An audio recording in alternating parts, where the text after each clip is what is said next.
Our next presenter, the last one of this session, is Dr. Michael Samuel. He's a emeritus professor in the Department of Forest and Wildlife Ecology at the University of Wisconsin in Madison. He served as a wildlife research biologist with the U.S. Geological Survey for 30 years and professor of wildlife ecology at the University of Wisconsin-Madison. He was assistant unit leader at the Wisconsin Cooperative Wildlife Research Unit from 2003 to 2017. Prior to that, he worked on wildlife disease problems for 15 years at the USGS National Wildlife Health Center. He has a BS degree in computer sciences from UC Berkeley and an MS in ecology from UC Davis and an MS in applied statistics and a PhD in wildlife from the University of Idaho. His research interests are primarily in wildlife diseases with focus on disease ecology and management, epidemiology, disease transmission and modeling, and wildlife population impacts. He has conducted research on chronic wasting disease in white-tailed deer in the Midwest since 2002, avian malaria and pox in Hawaii forest birds, avian cholera, botulism, influenza, and lead poisoning in waterfowl, as well as sylvatic plague and vector-borne diseases of wolves and mesocarnivores in Wisconsin. He has served as assistant editor for the Journal of Wildlife Diseases for the past 15 years. Please help me welcome Dr. Samuel. I'm not sure how I got assigned this topic, but it's kind of a bit technical and a bit specific. I'm going to try to make it as simple as I can. But if lots of eyes glaze over, I won't be surprised. And if I fall asleep, somebody come and wake me up too, okay? So,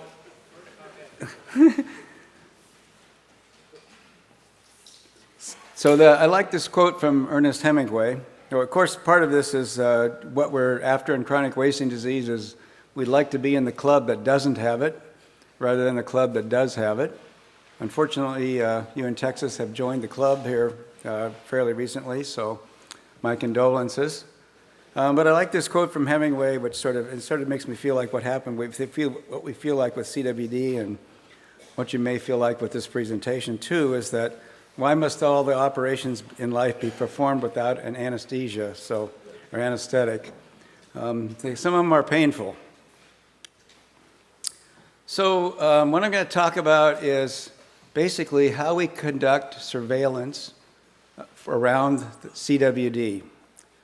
So in my book, there are a few things that we need to keep in mind to sort of organize and the principles that we need to sort of use to provide a foundation for what we're going to do about surveillance.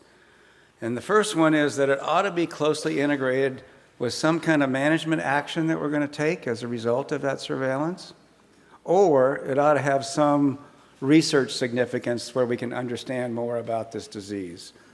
So I think those are sort of driving things that we should consider. And then I think the other thing to consider is that a good scientifically based surveillance program is the foundation for making some of the management decisions that we want to make. And so it's key to have a good, solid, scientifically supportable surveillance program in place. And then also the surveillance, I think, certainly as we've learned in Wisconsin, can be really a key, rigorous surveillance can be a key to understanding what's going on with the disease. And Brian talked a bit about some of that this morning. And there's a summary of a workshop we did way back in 2003 that sort of summarizes a lot of the principles and a lot of things related to surveillance activities that if you haven't seen it and you're involved in that, it's probably worth looking at. So there's different kinds of surveillance that we can conduct. The first one I'm going to talk about, and the one that's really the focus of this presentation, is detection of CWD, or what we'd really like to see is the fact that we have freedom from disease, that we don't have CWD. That's what we'd really like to end up with. If you're in the situation where you have CWD, probably the next step you want to do then is you want to find out how bad it is. How much prevalence do you have, and how widely is it distributed on the landscape? The third thing, once you sort of learn those two things and maybe figure out what you're going to do about it, if anything, is that you might want to monitor changes over time. So there may be several reasons to do that. One may be just to see how the disease grows. Another may be that you have some kind of management action that you've implemented and you want to find out what the result of that management action is in terms of monitoring the disease either in space or in prevalence of the disease. And a sort of a fourth sort of level of surveillance we might do is one that supports research ideas to learn about how the disease operates. And I think the hierarchy kind of goes from the top to the bottom generally in these kind of in most of the practice. So freedom from disease, what does that mean? So that's kind of the ideal that we'd like to have. We'd like to know that the area that we sampled or the farm that we've sampled doesn't have the disease. Unfortunately, the only way that we can ever prove that you don't have disease is to sample every animal that's in that population. So, and typically, most of the tests we have for this disease are post-mortem. So obviously, that's really impractical. It's impractical in both a captive scenario and in a wildlife scenario as well. So the most likely thing, or the most realistic thing we can probably establish is what is the likelihood that CWD is absent from a population. And remember then that we can't make a 100% statement about that. We can't say that this population, this target population, is free from disease, but we can assess the likelihood that CWD is absent, or in a case also how much CWD might be there that we couldn't detect. So I think the first stage of setting up a surveillance program to detect CWD or to establish freedom from disease is to carefully establish what the population is that you're targeting. So ideally, this should be sort of a biological population, like a wild herd of deer that's fairly closed or doesn't have too much movement, or maybe a geographic area is typically used as well.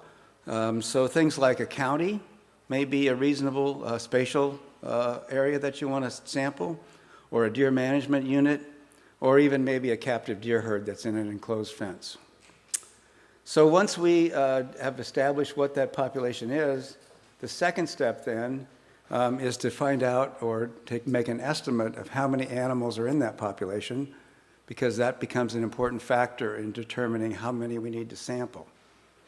And that's the last part of the question, is once we know both those things, then we can decide, we can make some informed judgments on how many deer we need to test.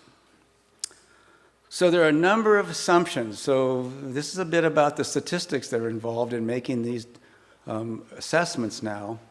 The assumptions that are involved typically in determining how many samples you need to take and where you need to take them. So the statistical assumptions assume that the disease is randomly distributed across the landscape that you're sampling. So if you're sampling a county, the statistics assume that the disease is randomly distributed throughout that county. It also assumes that we're randomly selecting animals to test from throughout that county as well. So think about this in a wild herd. Ideally, the statistics would say, we're going to put a number, a unique number on every individual in that population, and then we're going to pick that number out of a hat, and that's the animal we're going to go sample. Not very practical. Maybe it's more practical in a wild population or a captive population or something like that. So obviously the issues that we have are that we rely typically on a lot of hunter samples for wild populations, and we know that there's just hunters are not randomly sampling animals across the landscape. First of all, we know the disease, CWD, does not occur randomly across and uniformly distributed across the landscape. It tends to be occurring in clusters, at least early on, when you want to really try to detect whether the disease is there at a low level or not. In addition, there's lots of other things that may disrupt those assumptions, like what areas you have access to hunt, what areas might be remote, what areas might be closest to roads. Hunter selection, if you're relying on hunter samples, hunters are just not going to randomly sample animals on the landscape. They're more likely to go after the bucks and bigger animals. And then the vulnerability of those animals as well. So we know, for example, that older bucks probably are pretty good at escaping hunters, and so we may not be sampling them in proportion to what they are in the environment. So without meeting these assumptions, either distribution of disease or distribution of samples across the landscape being random, what we're doing is we're probably undersampling the population. So we're probably overestimating the likelihood that CWD is absent. So we should need to be careful about what conclusions we make and how strongly we make them because of some of these assumptions. Now, some of these assumptions are probably more easily made in a captive setting where we know how many animals are in a population and we can either randomly select them or other things like that. But wild populations are pretty tough. Okay, so how do we decide on a sample size then? Well, this is a big chunk of stuff here, so I'm just going to read it and we'll try to figure out what it means. So the number of random animals to be tested in a target population is related to the statistical confidence that we'd like to have for detecting a hypothetical prevalence of disease. There's a lot of stuff packed in there. So confidence levels are usually expressed as percentages. And so if we want to be really confident that we're detecting disease, we might set that confidence level at something like 90% or 95% or 99%. So we want to be really sure. And what we're really being sure of, this percentages, statistically means if we conducted this sample over and over again repeatedly, 99% of the time we'd get the same answer, or 95% of the time we'd get the same answer. So we really want to be certain that we're coming up with the right conclusions. And that right conclusion is basically based on detecting one or more animals that are positive in the population at a hypothetical or a threshold prevalence. So we might specify, if we're really, really concerned about finding CWD early, we might specify that prevalence to be like 1% of the population we're sampling. If we're a little more lax about that, we might say 2% or 5%. Okay, that means by the time that we detect it, it could be there at levels that are larger. So these two things represent the probability that we're going to detect at least one animal that's positive if prevalence was at or above that threshold we set. So what's our confidence in that? So in my book, those things ought to be determined based on what kind of things, how you're going to react to finding the disease being there. If the disease is absent, you want to be certain about that, but you also need to think about what happens if we find the disease, if we do a rigorous surveillance. And so when might you want to take action, and what action might you want to take? And the action might be different. If you might want to detect just one positive CWD animal within a captive herd, for example, because that means probably everybody else is going to, or lots of other animals are going to get it before long. And you want to maybe take some action about controlling that, either culling that animal or maybe even depopulating the herd. In the wild, we might want to detect it at less than 1% level because maybe we want to try to detect it before it becomes established in the hopes that we can then actually eradicate that disease before it becomes a larger outbreak over time. So we can set those prevalences based on what we should set those prevalences and that degree of certainty based on what we think we're going to do if and when we find the disease. And that confidence level then sort of tells us, okay, what is the consequences of us being wrong? So if it's 90%, then there's a 10% probability that we could be wrong. Are we willing to accept that, or do we need to be really, really certain that we're detecting the disease? Again, these relate to what kind of actions we might want to take. So, for an example, let's say that we want to conduct a surveillance that's 95% confidence that CWD would be detected if it was present at greater than 1% in a target population. And these prevalences and confidence levels we select determine the sample size that we need. So obviously, the more confidence we want to have in the survey, the more samples we need. It can be considerably more samples. And the lower prevalence we want to detect, the more samples we need as well. So there can be substantial impacts of those things on what we sample. So here's an example. This is from a sample table. So along the first column is the population, the target population size, going from 10 animals up to over 10,000. On the top here then is the confidence intervals, 90, 95, and 99. And then these are the prevalences we want to detect, 10, 5, 2, 1, 0.1%. So if we say arbitrarily a population of 4,000 animals, we want to be 90% confident for a 1% prevalence, we need 224 samples. If we want to be 95% confidence, we can do that without having too many more samples, about 60 more samples. But if we want to be 99% certain, we've got to almost double the sample size we have to take. So these are not inconsequential decisions in terms of the surveillance program that you want to establish. Okay, here's another example then of changing the prevalence that you want to detect. So if we want to be 99% confident and detect only 5% prevalence, we don't need very many samples, about 100. But if we want to detect 1% prevalence, we've got to jump that up almost by 5-fold. So again, I'm just trying to emphasize that these things have important consequences. So one of the things that happens with sampling of these larger populations especially is that the number of samples we end up needing sort of reach an asymptote. In other words, after a while, we begin to get enough samples regardless of how big the population is. So here, for example, we're at 95% prevalence, or 95% confidence and 1% prevalence. If we go from 4,000 to, actually, huge populations, better than 10,000, the sample size we need doesn't vary much. The other thing you'll notice is that the sample size we need in terms of the proportion of the target population is really dependent on how big the population is. If the population is small, we need to test a much larger fraction of the population than we do if it's large.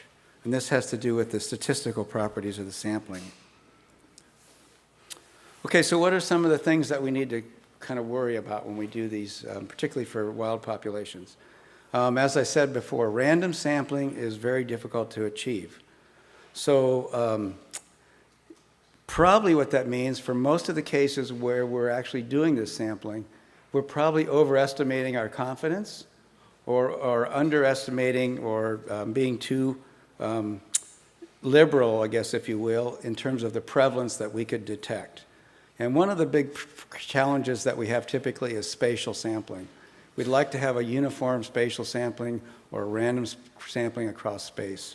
And if you're in the situation where you can try to deal with that, there's a paper we published in 2009 from the Wisconsin surveys that were done that helps you maybe make some better informed decisions about what you've actually sampled and what it means.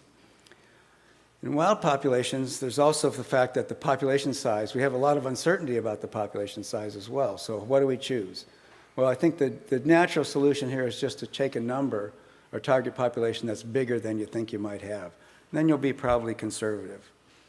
But this, I think some of these are really the difficult ones. The spatial clustering of CWD, it's not randomly distributed, and the more it's clustered on the landscape, the worse, or the more we need to sample, basically, the worse our ability to detect it is, because it is like a needle in the haystack kind of thing out there. You're trying to detect something that may be clustered over a large landscape. So it's important, one of the things that's important is to choose target populations that are relatively manageable and relatively small relative to a CWD cluster.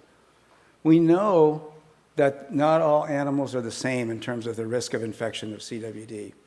We know that age and sex plays a role, as well as genotype. So older animals are more likely to be infected, bucks are more likely to be infected, so that disease is not randomly distributed amongst animals as well.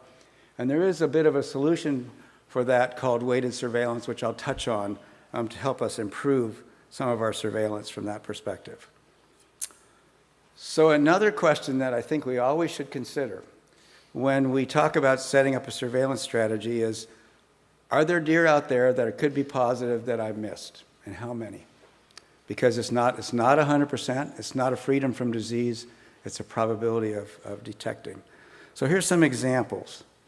So these are the target population sizes. These are what would be required, assuming random sampling. And these are the prevalence of disease that we could have missed. And given that prevalence of disease, here's the number of animals that could be in the population that are still infected. So many of us would probably not like to miss this kind of things if we're interested in detecting this disease early. So again, that has to do with setting up potentially smaller target populations and doing rigorous surveillance within those in order to be able to detect them early. But we should consider, when we set up these programs, the consequences of deer that are positive that we may miss with our surveillance program.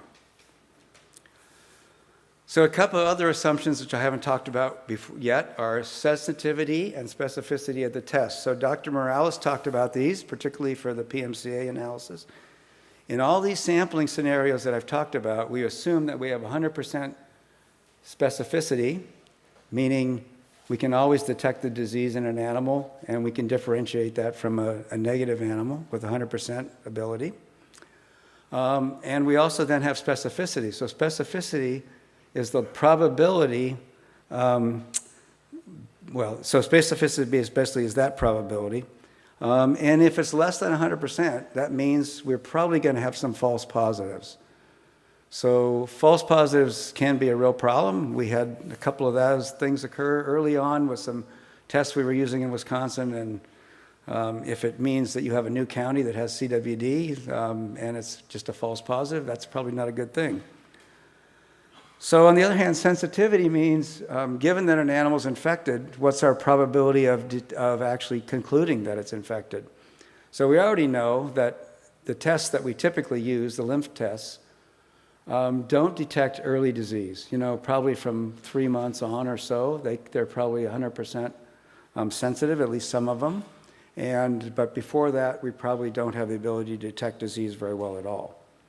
So most of the tests that are used now are ELISA and or a combination of ELISA and IHC. And both of those, a combination of them, have very high sensitivity to determine positive animals. So that's a good. It's probably very close to 100%. I'm not sure what exactly the sensitivity is. However, it may also depend on what tissues we test. So the remote tissues, which are the lymph nodes in the back end of the animal, don't seem to be as sensitive as the retropharyngeal lymph nodes, which are particularly in deer, which are right in the lower jaw. So we can say, well, if we're using the remote tissues, then we're potentially missing some animals there. So we may need to sort of adjust for that as well. Another adjustment that we need to make. So this table shows, again, target population size. And if we're using the retropharyngeal lymph node tissues, these would be which have 100% sensitivity. These would be the numbers we would need to test. If we're using the remote tissues, we would have to up that number because it's not as sensitive. So again, these kind of things play into the number of deer we have to test, and if the sensitivity is reduced, then we need to simply test more deer is the strategy. So there's another issue that we have, and that's what happens when we're sampling a large fraction of the population. So this might typically occur when we're testing small target populations, maybe a captive herd that's only 100 animals, for example. So anytime we're testing probably 10% or more of the population, we should consider the statistical methods that go into estimating what that sample size should be. So what I've been showing you so far are statistical sample sizes that are based on what we call a binomial distribution. And that's also called sampling with replacement. So what statisticians like to do, if you guys ever had a statistics class, you already heard about an urn full of colored balls, one different color, one red and maybe all the rest black. And what you want to do is you get the probability of drawing that red ball out of that black urn, given how many balls are in there. And then the statisticians just put it back. So it doesn't really change the probability of sampling that red ball again if you continue to draw more and more out because you just keep putting them back. And so most of the sample sizes that in the charts that you see and the ones I've showed you are based on this sort of sampling with replacement. Now, if you're sampling a large population, like 10,000 animals, and you end up sampling a couple hundred of them, by the time you get to the end of that sampling, you really haven't changed the probability much of sampling a positive animal. So that's probably a good estimator. However, if you sampled a large fraction of that population, the probability of actually then hitting that positive one changes over time. So think of a deck of cards, 52 cards, and you're interested in the Queen of Hearts. Okay, and let's say I sample and I remove all the clubs and all the diamonds. Well, that probability went from 1 in 52 to 1 in 26. So the probability changes quite a bit. So we need to try to account for that in our sampling. And what's called, in statistical parlance, that's called a finite population correction, meaning we're sampling a finite or a smaller population. And here's the formula for it. Sorry, I did throw one formula into this talk. But basically, you can get the idea here of how much the sample sizes change. The sample sizes get smaller for small populations or large fractions, which is helpful. So instead of sampling for 100, instead of sampling 95 or almost every animal, we could maybe get by with sampling about half of them. And for large populations, it doesn't change that much, but it changes some. And then the other thing to keep notice here is, again, as I said before, the smaller the population, the larger fraction of it we have to sample as well. But I think these population finite corrections typically get ignored when we're sampling small populations, and they really should be considered better. So there is another, a fairly new method of surveillance now, which is called weighted surveillance. And it's based on the fact that not all deer are equal when it comes to having CWD infection. So we know there's different classes. For example, animals that show clinical signs of disease are more likely to be CWD infected than animals that don't. Deer that are older are more likely to have CWD, and males are more likely to have CWD than females, except for Dave. So they're not randomly infected, and we can kind of take advantage of that in terms of improving surveillance. I'm not going to go into this in detail, but just give you some of the rough feeling for how this works. So what we need to do, we need to have information on the infection or the prevalence rates of CWD in these various classes of animals that we're sampling. And we need to decide on a reference class. And here's where things get a little dicey in my book, or a little different. So before we just said 1% of the population. Now we have to choose a class out of that population and say what percentage of that class would we like to detect the disease in. And it's based on that. So an example might be we want to detect 1% prevalence in adult females. Okay, so then we determine what the relative rate of infection is from that reference class, from adult females to adult bucks to fawns, as an example. So here's something that's probably fairly realistic. Adult females, they're the reference class, so they get a value of 1. But we know adult males are much more likely to be infected, so they may have a value of 3. And we know that yearlings are much less likely to be infected, so they have a value of 0.5. So we can take that into account when we do our surveillance program. So we estimate the number of, we start out by estimating the number of samples we need from the ideal population, from this sampling with replacement or the binomial ones. So for example, we might need 288 samples to detect CWD in 4,000 deer with 1% prevalence and 95% confidence. So that's what we're going to shoot for. So we can sample our animals. We can then use these weights to accumulate their value. So we sample 100 adult females. They each have a weight of 1, so that's equal to 100 samples. We sample, let's say, for example, 60 adult males, but they each have a value of 3. That's equivalent to 180 samples. But we sample 40 yearlings, and they only have a value of 0.5. So they only get a value of, they only get a weight of 20. In total, if we total all those up now, we're at 300. So we've met our sampling goal. But we've done it by sampling, in this case, 200 animals instead of 288. So this kind of methodology, if you have the basic information that goes with it, can be helpful in designing surveys that are a little more effective as well. Okay, so just to summarize real quickly. The sample should be linked to some kind of management or research action in my book, and particularly if you want to detect CWD early so that you can try to do something about it, it's important to detect low prevalences. It's pretty difficult to do some of these things the way the assumptions are in wild populations. As a result, I would say we probably know a little bit less than we think we know about the freedom from disease for CWD. And I think if you look at Arkansas, I think this is a situation that they probably ended up in before they discovered the disease. If samples are more than 10% of the target population, we should think about reducing the samples needed using the finite population correction. And the other general principle is that small populations, target populations, typically need a much larger fraction of the population sampled than larger populations do. So that's my story, and I'm sticking to it.